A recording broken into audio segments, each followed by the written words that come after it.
اعوذ باللہ من الشیطان الرجیم بسم اللہ الرحمن الرحیم رب اشرح لی صدری ویسر لی امری واحلل عقدۃ من لسانی یفقہوا قولی۔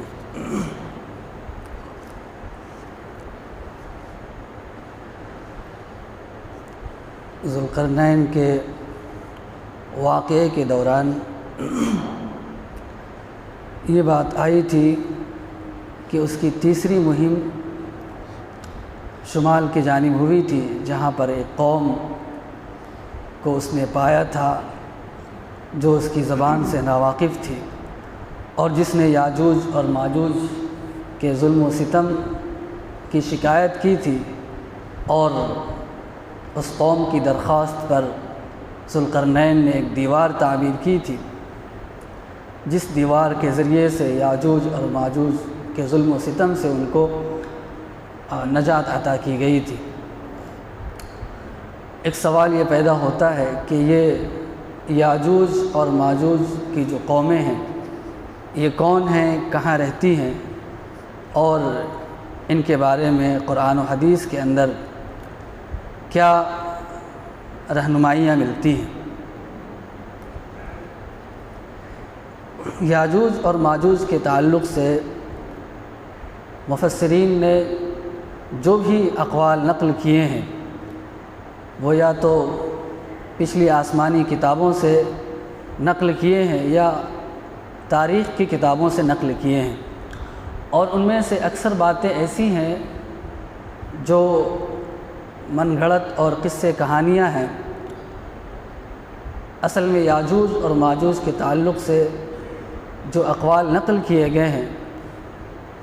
وہ کعب احبار سے، جو پہلے یہودی تھے بعد میں مسلمان ہوئے تھے، ان سے نقل کیے گئے ہیں، اور چونکہ وہ پہلے یہودی تھے، ایمان قبول کرنے کے بعد وہ اپنی یہودی کتابوں میں، یہودی مذہب کی کتابوں میں جو قصے اور کہانیاں نقل کی گئی تھی ان کو وہ بیان کیا کرتے تھے، اور سننے والوں نے ان واقعات کو، قصوں کو اس طریقے سے بیان کر دیا گویا کہ وہ قصے اور کہانیاں حضور اکرم صلی اللہ علیہ وسلم سے منقول ہیں۔ حضرت مولانا خالد سیف اللہ رحمانی دامت برکاتہم نے یہ بات نقل فرمائی ہے کہ جو عجیب و غریب قصے یاجوج اور ماجوج کے متعلق منقول ہیں وہ غیر معتبر ہیں محققین کے نزدیک۔ مثلا یہ بات کہ وہ جس دیوار کے اندر قید ہیں اس دیوار کو چاٹتے ہیں اور چاٹتے رہتے ہیں یہاں تک کہ وہ بالکل باریک ہو جاتی ہے، پھر قریب ہوتا ہے کہ وہ دیوار ٹوٹ جائے، لیکن وہ کہتے ہیں کہ اب کل توڑا جائے گا یا کل چاٹنے کا عمل کیا جائے گا، اور وہ انشاءاللہ کہنا بھول جاتے ہیں اور وہ دیوار پھر موٹی ہو جاتی ہے۔ تو اس طرح کے جو واقعات ان کے تعلق سے نقل کیے گئے ہیں، ان کے تعلق سے خالد سیف اللہ رحمانی دامت برکاتہم نے فرمایا کہ وہ غیر معتبر ہیں۔ بہرحال قرآن و سنت کی تصریحات سے اتنی بات تو معلوم ہوتی ہے کہ یہ حضرت نوح علیہ السلام کی اولاد میں سے ہیں۔ قرآن مجید کے اندر اللہ تبارک و تعالیٰ کے ارشاد ہے وَجَعَلْنَا ذُرِّيَّتَهُ هُمُ الْبَاقِينَ، کہ نوح علیہ السلام کے زمانے میں جو طوفان آیا، اس طوفان کے نتیجے میں جو لوگ ہلاک ہو گئے وہ تو ہلاک ہو گئے، لیکن جو باقی رہ گئے انہی کی نسلوں سے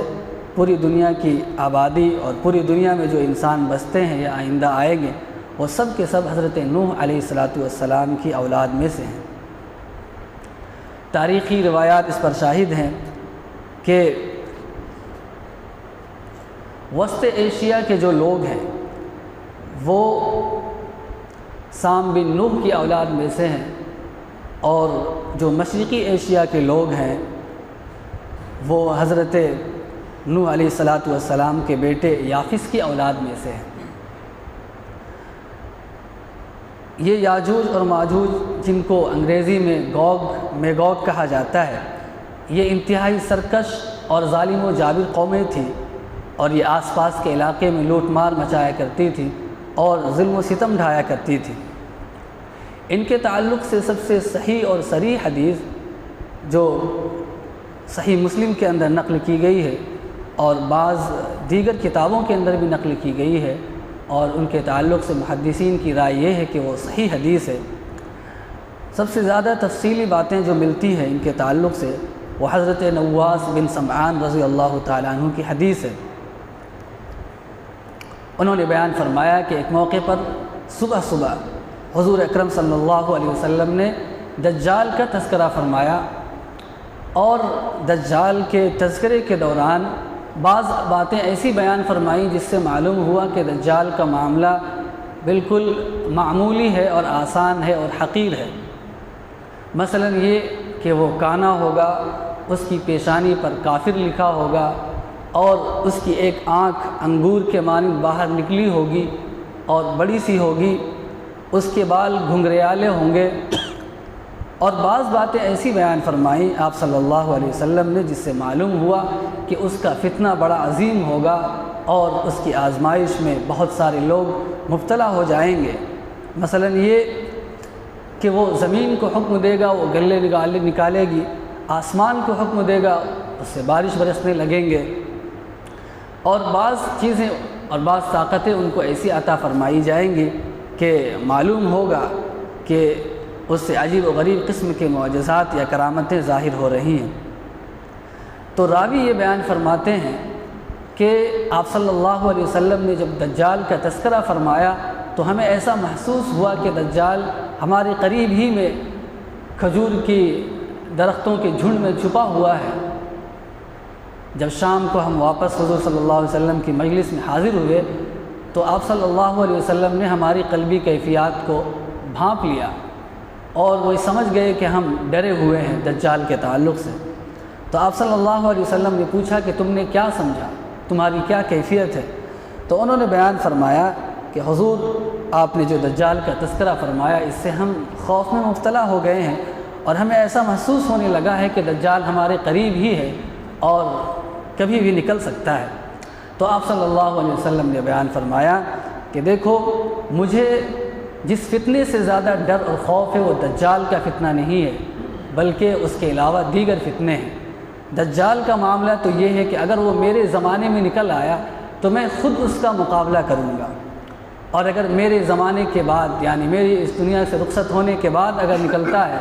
تو اہل ایمان میں سے ہر شخص اپنی اپنی طاقت اور حیثیت کے مطابق اس سے مقابلہ کرنے کی کوشش کرے گا، اور اللہ تبارک و تعالیٰ میری غیر موجودگی میں اہل ایمان کی حفاظت فرمائے گا۔ آپ صلی اللہ علیہ وسلم نے پھر اس کی علامتیں بیان فرمائیں کہ وہ کیسا ہوگا۔ آپ نے فرمایا کہ وہ نوجوان گھنگریالے بالوں والا ہوگا، اور اس کی ایک آنکھ بالکل سپاٹ ہوگی اور وہ کانا ہوگا، اور دوسری آنکھ جو ہوگی وہ انگور کے دانے کے مانند نکلی ہوئی ہوگی۔ تو آپ صلی اللہ علیہ وسلم نے یہ علامتیں بیان فرمائی۔ راوی نے یہ سوال کیا، اور موجودہ جو مجلس کے اندر صحابہ موجود تھے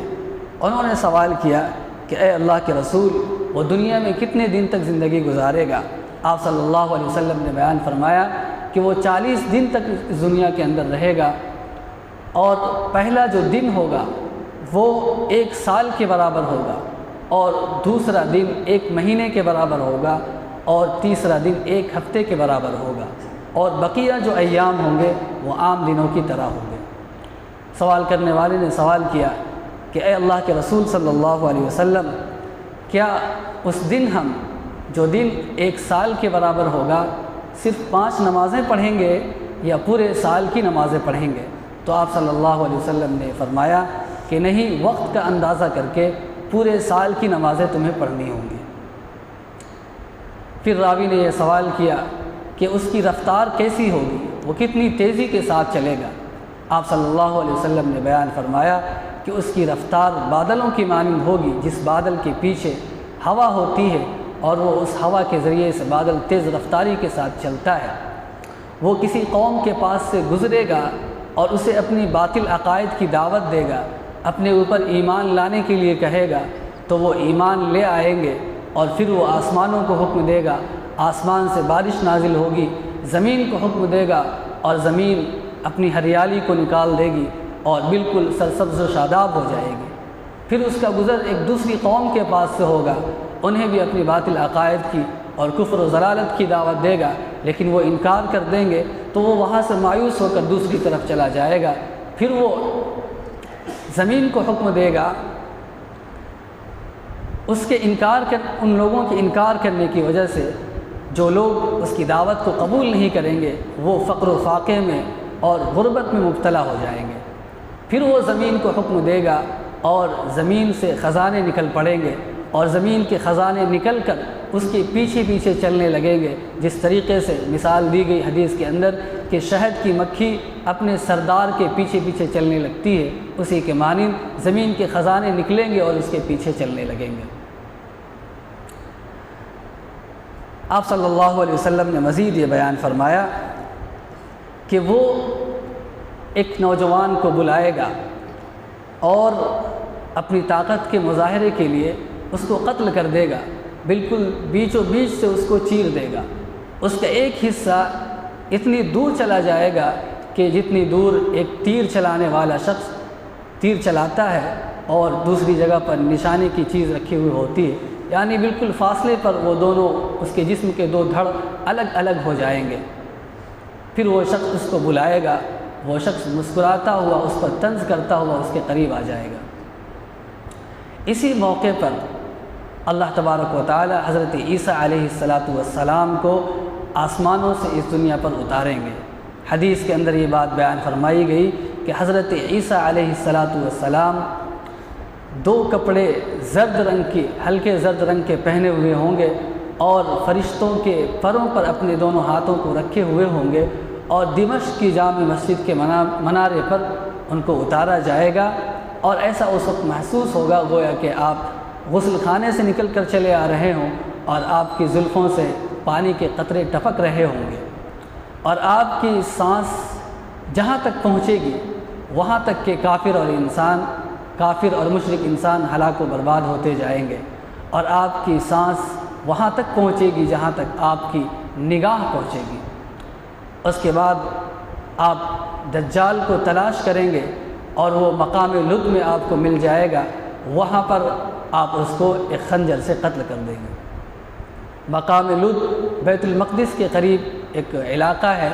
جہاں پر اس وقت ایک انٹرنیشنل ایئرپورٹ بھی تعمیر کیا گیا ہے۔ کہنے والوں نے کہا ہے کہ وہ ایئرپورٹ اسی لیے تعمیر کیا گیا ہے، ان کو حدیث پر اتنا یقین ہے اور اتنا بھروسہ ہے کہ جو بات کہی گئی کہ حضرت عیسیٰ علیہ السلام دوبارہ اس دنیا میں آئیں گے اور دجال کی قتل گاہ وہی مقام لد ہوگا، اسی مقصد کے تحت وہ ایئرپورٹ تعمیر کیا گیا ہے کہ اگر ایسا معاملہ پیش آ جائے تو دجال پلین پر سوار ہو کر وہاں سے دوسری جگہ بھاگنے کی کوشش کرے۔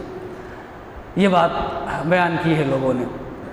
تو مقام لد میں حضرت عیسیٰ علیہ السلام دجال کو قتل کر دیں گے، اور مزید باتیں یہ بیان فرمائی گئیں کہ صلیب کو توڑ دیں گے اور خنزیر کو قتل کریں گے، اور